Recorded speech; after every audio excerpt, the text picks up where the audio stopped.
سلام زخبركم تعزبتنا امباركس ناي ساعات زين حزركم متلخو مجمرت ارستاتو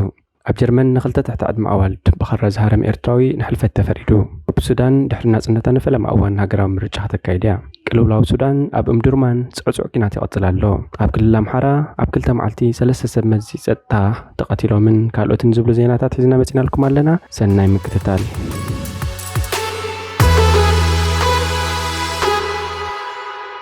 ኣብ ጀርመን ንኽልተ ትሕቲ ዕድመ ኣዋልድ ብኸረዝ ሃረም ኤርትራዊ ንሕልፈት ተፈሪዱ ኣብ ጀርመን ንኽልተ ትሕቲ ዕድመ ኣዋልድ ብኸረዝ ሃረም ኤርትራዊ መንእሰይ ንሕልፈት ተፈሪዱ እዚ መንእሰይ ኣብ ተግባር ዕዋሓቲቱ ክነብር ዝጸንሐ ኮይኑ ካብተን ብኸረዝ ወገን ክልተ ደቂ ኣንስትዮ እቲ ሓንቲ ሂወታ ከም ዝሓለፈ ተገሊጹ እዚ ብዕቁባ ቢ ብዝብል ስም ጥራይ ተጠቒሱ ዘሎ ገበነኛ ወዲ 27 ዓመት ኮይኑ ነቲ ገበን ኣብ ዝሓለፈ ታሕሳስ ኣብ ኢለርክቸበርግ ኣብ እትበሃል ከተማ ይፈጺምዎ እቲ ገበን ንብዙሓት ጀርመናውያን ዘቆጣዕ ኮይኑ ኤስ ዝተባህለት ጓል 14 ዓመት 23 ግዜ ብኸራ ወጊኡ ሂወታ ክሕልፋን ከሎ ጓል 13 ዓመት መሓዛ ከዓ ከቢድ ማሕሰይቲ ኣውሪዱላ ኣኽባሪ ሕጊ እዚ ንሕልፈት ተፈሪዱ ዘሎ መንእሰይ ነቲ ኸራ ናብ ቤት ጽሕፈት ኢሚግሬሽን ሒዝዎ ብምእታው ገበን ክፍጽመሉ ሓሲቡ ምንባሩ ዓቢሩ ተኸነ ነቲ ሒዝዎ ዝነበረ ኸራ እተን ክልተ ኣዋልድ ስለ ዝረኣየኦ ኣብ ልዕሊአን ሓደጋ ከም ዝፈጸመ እቲ ኣኽባሪ ሕጊ ገሊጹ ኣኽባሪ ሕጊ እቲ መንእሰይ እዘን ኣዋልድ ንፖሊስ ክሕብራ ይኽእላየን ኢሉ ብምስጋእ ኣብ ልዕሊአን ገበን ከም ዝፈጸመ እውን ኣብሪሁ እቲ ኤርትራዊ መንእሰይ ናብ ኢትዮጵያ ኸይዱ ንኽምርዖ ንሰብ መዚ ጀርመን ዝሓተቱ ሰነዳት ክዕዞ ከማልኣሉ ስለ ዘይከኣለ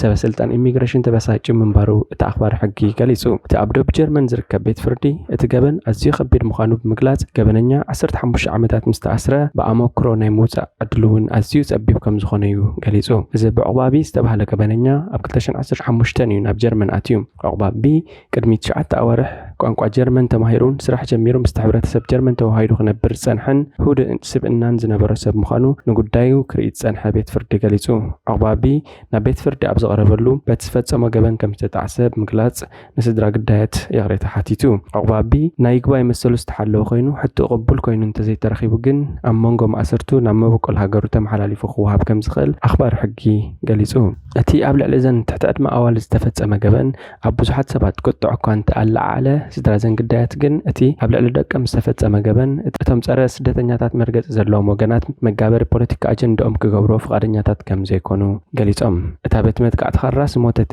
ኤስ ቱርኪ ካብ ዝመበቀሎም ስድራ ዝተወልደት ምዃና ተፈሊጡሎ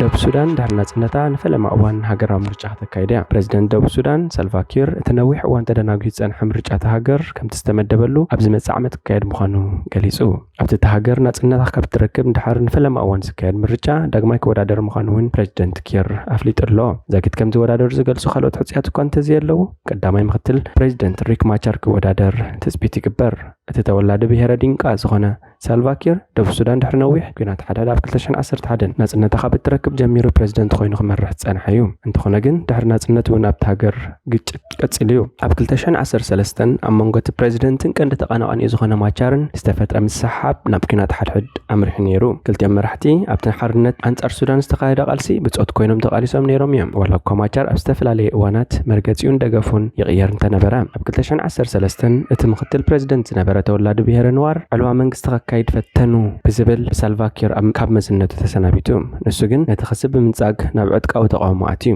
ኣብ ናሓሰ 2018 ኣብ መንጎቶም ተዋጋእቲ ወገናት ነተን 5 ዓመታት ዝቐጸለ ኩናት ሓድሕድ ደው ንምባል ስምምዕ ምክፋል ስልጣን ተፈሪሙ ሓደ ነቲ ስምምዕ ከይትግበር እንቅፋት ኮይኑ ዝጸንሐ ጉዳይ ምትሕንፋጽ ሰራዊት ኣብ ዝሓለፈ ዓመት መዕለብ ከም ዝተገብረሉ ይዝከር እቲ ኣብ 2022 ክውዳእ ዝነበሮ ስልጣን መሰጋገሪ መንግስቲ መራሕቲ ምስ ኣተጋባብራ ስምምዕ ሰላም ብድሆታት ክፈትሑ ንምፍቃድ ተናዊሑ ፕረዚደንት ኪር ብሰሉስ ኣብ ዝሃቦ መግለጺ እቶም ብድሆታት ቅድሚቲ ኣብ ዝመጽእ ዓመት ታሕሳስ ክካየድ ዝተመደበ ምርጫ ክእለዩ ምዃኖም ተዛሪቡ ኣብ 2010 ኣብ ዝተኻየደ ህዝበ ውሳኔ ሬፈረንደም ህዝቢ ሱዳን ናጽነት ስለ ዝመረጸ እታ ኣካል ዓባይ ሱዳን ዝነበረት ደቡብ ሱዳን ድሕሪ 10 ዓመታት ዝቐጸለ ውግእ መሰጋገሪ ቅዋም ነዲፉ 9 ሐምለ 2011 ልኡላውነታ ኣውጃ እቲ ግጭት ኣብ መፋረቕ ናይቲ ዝሓለፈ ክፍለ ዘመን ካብ ዝውላዕ ጀሚሩ ኣስታት 1.5 ሚልዮን ሰባት ከም ዝሞቱ ይግለጽ ሱዳን ኣብ 1956 ካብ መግዛእቲ ብሪጣንያ ድሕሪ ምግልጋላ ኣብ ደቡብ ዝርከብ ዞባታት ደሊኦ ርእሰ ምምሕዳር ካብ ብዘይ ምርካብን ዓመታት ዓመታት ዝቐጸለ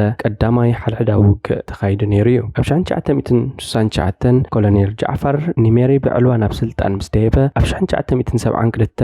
ስምምዕ ሰላም ተፈሪሙ ኩናት ብተዛማዲ እኳ እንተሃድአ ዝነበረ ዘይዕግበት ደቡብ ሱዳናውያን ሙሉእ ብሙሉእ ዝመለሰ ኣይነበረን። ብዘይካዚ ኣብ 1983 ኒሜሪ ኣብ ሱዳን ሕጊ ሸሪዓ ምስ ኣወጀ ድማ ካልኣይ ኩናት ሓድሕድ ተወሊዑ ክሳብ 2005 ቀፂሉ። ድሕሪ ኣብ መንጎ መራሕቲ ምንቅስቓስ ሓርነት ደቡብ ሱዳን SPLM ዝነበረ ነፍሲሄር ጆን ጋራንጋን ፕሬዚደንት ሱዳን ነበር። ዑመር አልበሽርን ዝተበጽሐ ስምምዕ ሰላም እቲ ደማዊ ኩናት ብረፈረንደም ናይ መወዳእታ ፍታሕ ተገይሩሉ ወላ እኳ ኣብቲ ብነዳዲ ሃብታም ዝኾነ ደቡባት ክልቲአን ሃገራት ዘይደቅስ ምስሓብ እንተሎ ብዙሕ ህዝቢ ናይታ ጁባ ርእሲ ከተማ ዝኾነት ደቡብ ሱዳን 11.5 ሚልዮን ከም ዝበጽሕ እዩ ዝግመት። ኣብታ ብነዳዲ ሃብታም ዝኾነት ሃገር ዘለዉ ቀንዲ ብሄራት ዲንቃ፣ ኑዌር፣ መርል፣ ልዎ፣ ማኣዲ፣ ኦትሆ፣ ሳንደንን ሓያሎ ካልኦትን ይርከብዎም።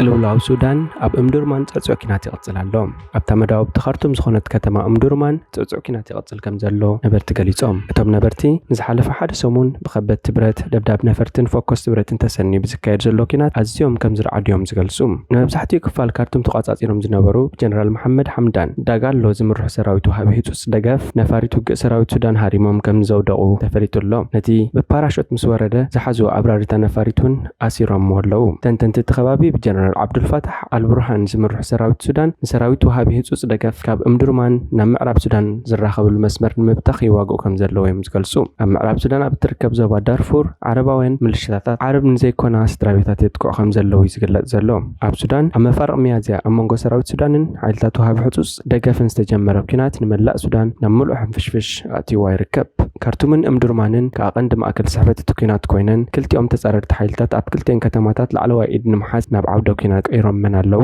ክልቲኦም ወገናት ኣብ ስዑድያ ውዕል ምቁራጽ ተኽሱ እኳ እንተካየዱ ዘላቒ ፍታሕ ግን ክመጽእ ኣይከኣለን። እቲ ውግእ ዓሌታዊ መልክዕ ክሕዛ ስግኡ ስለ ዝርከብ ከዓ ዝያዳ ሸቓል ይገብሮ። ታሪክ ዓሌትነት ኣብ ሱዳን ካብተን ኣብ ሓደ እዋን ሰላም ዝነበረ ኣስታት 10 ሚልዮን ነበርቲ ዝነበረውን ከተማታት ኣስታት 2 ሚልዮን ዝኾኑ ኣባይቶምን ድንኳናቶምን ኣብያተ ጽሕፈቶምን ገዲፎም ሃዲሞም ኣለዉ። ገሊአን ብቦምባታት ተደብድበን፣ ገሊአን ድማ ተታሒዘን ተዘሚተን ብሓይልታት ወሃቢ ደገፍ ዝተዘመቱ መዝሓለ ኣየርን ኣየር ኮንዲሽን ኣቑሑት ገዛን ይርከብዎም። ንገሊኦም ሱዳን ዝሰልጠነ ሰራዊት ዘለዎ ዲሞክራሲያዊ ሃገር ስለ ዘይኮነት ብጦሪነታት ኣጋር ሰራዊት ርኡይ መኽሰብ ዓውደ ውግእ ክረክብ ዘይምኽኣሉ ዘገርም ኣይኮነን። እቲ ሰራዊት ከም ካልኦት ብዙሓት ጽላታት ሕብረተሰብ ሱዳን ክሳብ ሕጂ ብታሪክ ዓሌትነትን ባርነትን መግዛእትን ሱዳን ተሓናፊጹ ይርከብ። እቲ ሰራዊት ካብ ዝቐውም ላዕሊ 2 ዘመን ዘቑፀረ ኮይኑ ኦቶማንን ግብፃውያን ሰራዊት ባሮት ኣብ ዝመሰረትሉ እዋን ነይሩ። ካብ መብዛሕትኦም ድኻታት ጸለምቲ ኣፍሪቃውያን ማሕበረሰባት ዝግበር ምልመላ ኣብ ትሕቲ መግዛእቲ እንግሊዝ ቀፂሉ ድሕሪ ናጽነት ድማ ኮይኑ ጸኒሑ። ገለ ካብቶም ወተሃደራት ዘርኢ ባሮት እዮም። ኣብ ትሕቲ እቲ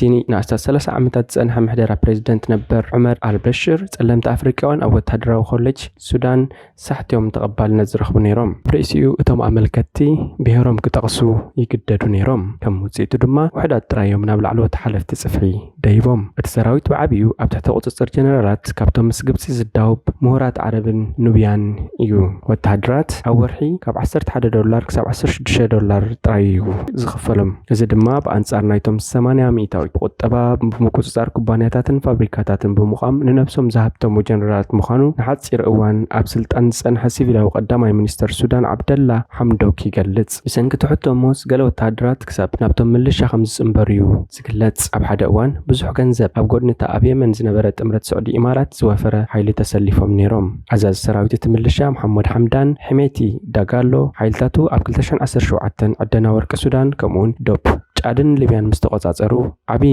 ነጋዳይ ወርቂ ኮይኑ እቲ ካብ ንግዲ ወርቂ ዝረኽቦ ገንዘብ ናብ ምሕያል ስሩዕ ሓይልታት ክቐንዕ ይግባእ ብምባል ሓለቓ ስታፍ ሰራዊት ሱዳን ነቲ ጉዳይ ኣይፈተውን። አልበሽር ግን ኣብ ልዕሊ እቲ ምልሻ እምነት ስለ ዝነበሮ ንዳጋሎ ሕሜቲ ዝብል ሰጓሂቦ ትርጉሙ ድማ ሓላውየይ ማለት እዩ። ኣብ ከባቢ ካርቱም ማዕስከራት ተዕሊም ተተኺሉ ኣብ ማይት ላንድ ክሩዘር ፒክኣፕ መካይን ካብ ወፃኢ ኣትየን መዳፍዕ ተገጢሙለን። እቲ ምልሻ ካብ 80,000 ክሳብ 100,000 ዝግመቱ ወተሃደራት ልዕሊ 10,000 ዕጡቓት ፒክኣፕ መካይን መካይንን ሒዙ ዳርጋ ኣጋር ሰራዊት ሱዳን ኮይኑ ካብ ዳርፉር ዝመጹ ዓረብ ዓንዲ ሕቆት ምልሻዮም ኣብ 2 ሸሓታት ንዕጡቃት ተቃውምቲ ዳርፉር ንምካት ኣብ ምሕጋዝ ዓቢ ተራ ዝነበሮም ኮይኖም ሕጂ ስልጣን መሓዝ ተራኦም ምዃኑ ዝኣምኑ ይመስሉ ሓደ ካብቲ ዝዓበየ ሓይሊ ወሃብ ደገፍ ብዙሓት በጦለኒታት ብኣባላት ሓደ ዓሌት ወይ ብሄር ዝቐማ ብምዃነን ነንሕድሕደን ንምክልኻል ይቃለሳ በኣንጻሩ ሚኒስትሪ ምክልኻል ሱዳን ንነባሪት ህዝባዊ ምልሻ ጥሮተኛታት መኮንናትን ወታደራትን ክምልምሉ ክጽውዕ ተገዲዱሎ ተዘቕርቦ ጻውዒት ንብዙሓት ሱዳናውያን ላግጺሁ ከም ተወሳኺ መርትዖ ድማ ንርኽመታት ሰራዊት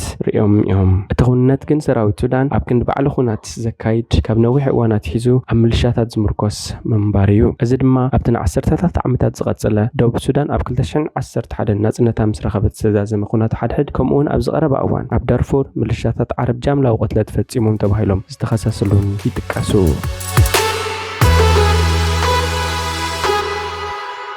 ኣብ ክልል ኣምሓራ ኣብ 2 መዓልቲ 3 ሰብ መዚ ጸጥታ ተቐቲሎም ኣብ ዝሓለፉ 2 መዓልትታት ኣብ 2 ከባቢታት ክልል ኣምሓራ ዕጡቃት ብዝፈጸሞ መጥቃዕቲ 3 ሰብ መዚ ጸጥታ ተቐቲሎም እቲ መጥቃዕቲ ኣብ ዞባ ምብራቕ ጎጃም ወረዳ ደጀንን ኣብ ዞባ ሰሜን ሸዋ ከተማ ሸዋሮቢትን ኣብ ዝነበሩ ሰብ መዚ ጸጥታ እዩ ተፈጺሙ ቅትለት ሓላፊ ጸጥታ ከተማ ሸዋሮቢት ዓብዱ ሁሴን ስዒቡ ብምሕዳር እታ ከተማ ህጹጽ እዋንን ናይ ምንቅስቓስ ገደብን ኣንቢሩሎ ኣብ 2 ከባቢታት እቲ ክልል ብዝተፈጸመ መጥቃዕቲ 2 ሓለፍቲ ፖሊስን ሓደ ሓላፊ ጸጥታን ከም ዝተቐትሉ ቢቢሲ ካብ ሓለፍቲ ቶም ዞባታት ኣረጋጊጹ እዩ ምሕዳር ወረዳ ደጀን ከም ዝሓበሮ ሶኒ 26 ሰነ 2014 ኣቆጻጽራ ግእዝ ሓላፊ ቤት ጽሕፈት ፖሊስ እታ ወረዳ ዋና ኢንስፔክተር ዘውዱ ታደለን ሓላፊ ምክልኻል ገበን እታ ወረዳ ምክትል ኢንስፔክተር ወርቁ ሽመልሽን ብዝተፈጸመ መጥቃዕቲ ተቐቲሎም ካብ ዝተወሳኺ ሓቢሮም ዝነበረ ኣባል ፖሊስ ዝኾነ መራሒ መኪና ቤት መጥቃዕቲ ከም ዝቆሰለ ተገሊጹ ሓላፊ ቤት ጽሕፈት ሰላምን ጸጥታን ወረዳ ደጀን ኣቶ ካሳው ኣስፋው ንቢቢሲ ከም ዝገለጾ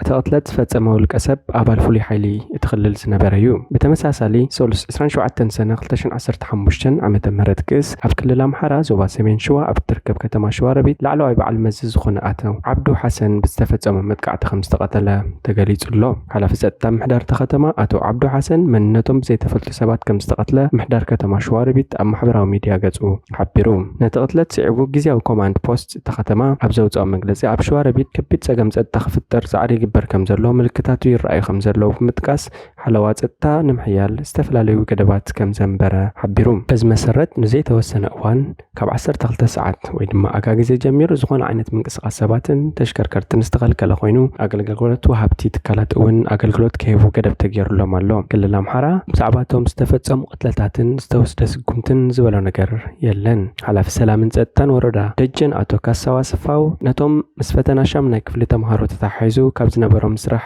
ዝምለሱ ዝነበሩ ሓለፍቲ ፖሊስ ኣብ መንገዲ ጸኒሑ ዝቐተለ ኣባል ፍሉይ ሓይሊ ነበር መንነቱ ዝተፈልጠ ኮይኑ ዛጊድ ግን ኣብ ቀይዲ ከም ዘይኣተወ ገሊጹ ኣብ ከተማ ሸዋሮቢት በዓል መዚ ክቕተል እዚ ናይ መጀመርታ ኣይኮነን ኣብ ዝሓለፈ ዓመት እውን ኣብታ ከተማ ደንቢ ጸጥታን ድሕነትን ምውፅኡ ስዒቡ ከንቲባ እታ ከተማ ተቐቲሉ እዩ ቅድሚ 2 ወርሒ ብተመሳሳሊ ኣባል ፈጻሚ ስራሕ ውድብ ብልጽግናን ሓላፊ ቤት ጽሕፈት ብልጽግናን ኣምሓራን ዝነበረ ኣቶ ግርማ የሽጥላ ከም ዝተቐትለ ይስከር ኣብቲ መጥቃዕቲ ነቲ ሓላፊ ሓዊሱ ብውሕዱ 5 ሰባት ከም ዝተቐትሉ ተገሊጹ ነይሩ ቅትለት ኣቶ ግርማ የሽጥላ ሓዊሱ ኣብ ዝተፈላለየ ከባቢታት ክልል ኣምሓራ ንዝተፈጸሙ ቅትለታት ሰብ መዚ ሓላፍነት ዝወሰደን ብዕሊ ኣብ ቀይዲ ዝወዓለን የለን ፍሉይ ሓይሊ ክልላት ናብ ስሩዕ ትካላት ጸጥታ ክካተቱን ዝተፈላለዩ ዕጡቃትን ምቁጻርን ዝውሰዱ ዘለዉ ስጉምትታት ኣብ ክልል ኣምሓራ ተቃውሞ ከም ዘስዓቡ ክግለጽ ጸኒሑሎ ንሎም ማዓንቲ ዝነበርና ዜና እዚ ነይሩ ክቡራት ተዓዘብትና ስለምክታልኩም ኣዝና ነመስግን